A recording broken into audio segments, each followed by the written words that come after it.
Oh, goofy-looking Satan, what exactly are you trying to be sometimes? Here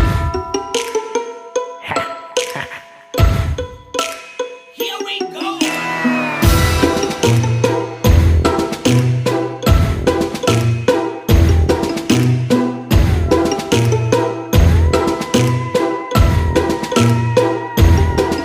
This night, you're gonna find that nightmares do come true. We will find you. Trick or treat. This night, you're gonna find that people. What's going on, guys? Welcome to 31 Days of Horror, Year 3. This is Day 15. I am Morgan Film Fan. Let's jump into some scares. Beyond Evil is another one from Vinegar Syndrome that I will be reviewing today. And this one was released in 1980, so quite an earlier one.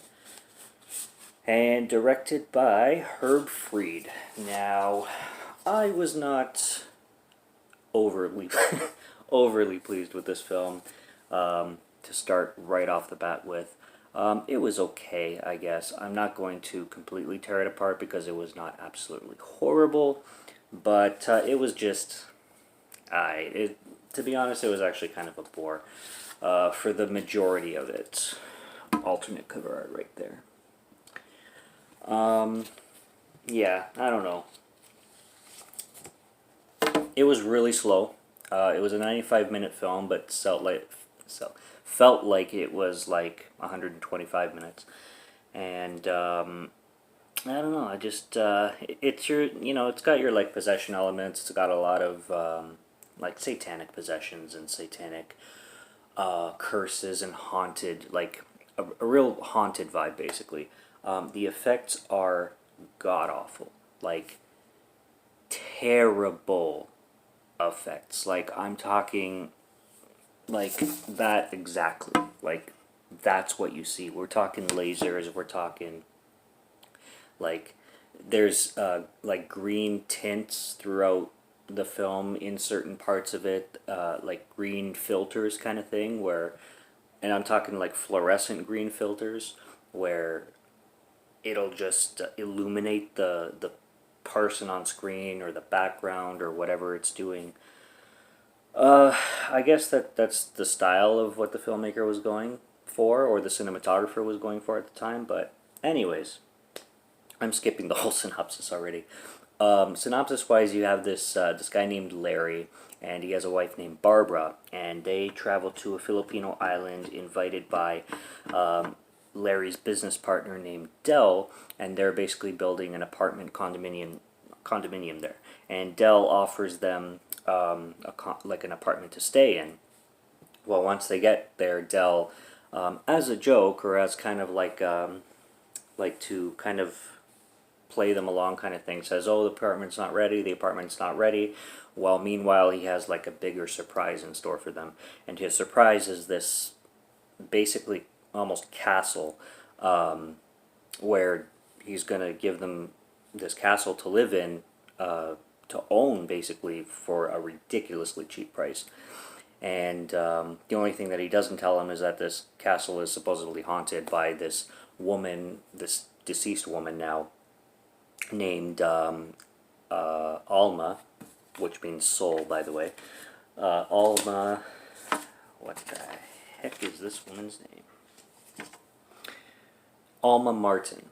And the history of Alma Martin is that her and her husband lived in this castle, and they basically killed each other when her husband, Esteban, basically murdered her in cold blood, and once he got fed up, and then she kind of resurrected from the dead and ended up killing him, and now she haunts this castle and basically murders anybody who comes near it in very destructive ways.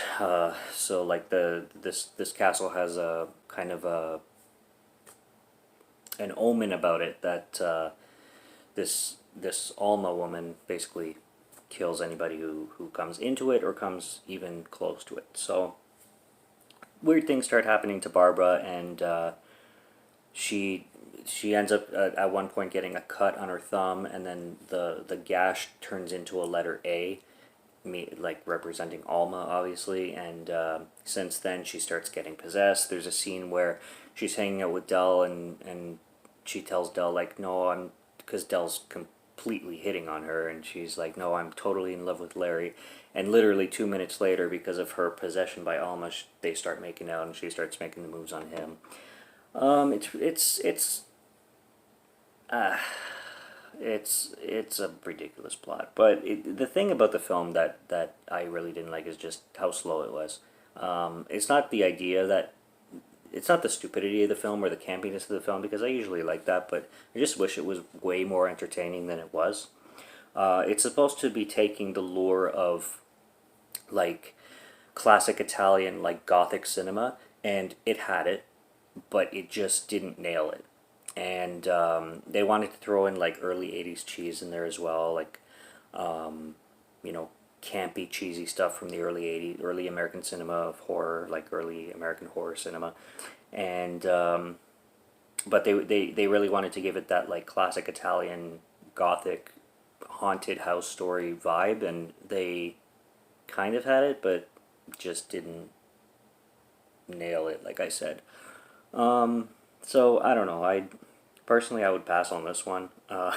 It this actually was one film that when I was shopping for Vinegar Syndromes, they had that threshold where like if you spent a certain amount, they wouldn't charge for shipping, and shipping can be ridiculously expensive. Like shipping alone sometimes costs as much as buying two films. So I'm pretty sure I just threw this one in the bunch or in the pile just to skip the shipping out, because it seemed like decent enough. But yeah, it's no, not really. Gonna pass on this one. I'm going to come in at a 19 out of 100, unfortunately, on this one. I will give it, obviously, a rewatch, and maybe I'll appreciate it a lot more there, but the story's just too slow, too boring, and almost put me to sleep, and the effects are just so terrible for words. They're not even enjoyable, so that pretty much covers everything about Beyond Evil. I mean, it sounded good, but it just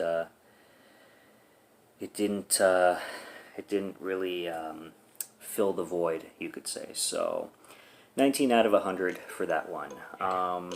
Keep watching the reviews because there are more to come. I've got one more Vinegar Syndrome tomorrow, which I'm actually very excited for. It sounds super good and super campy, but I will leave it for a surprise. And I am Morgan Film Fan, so follow Morgan Film Fan so you can keep up with all these reviews. And until next time, cheers.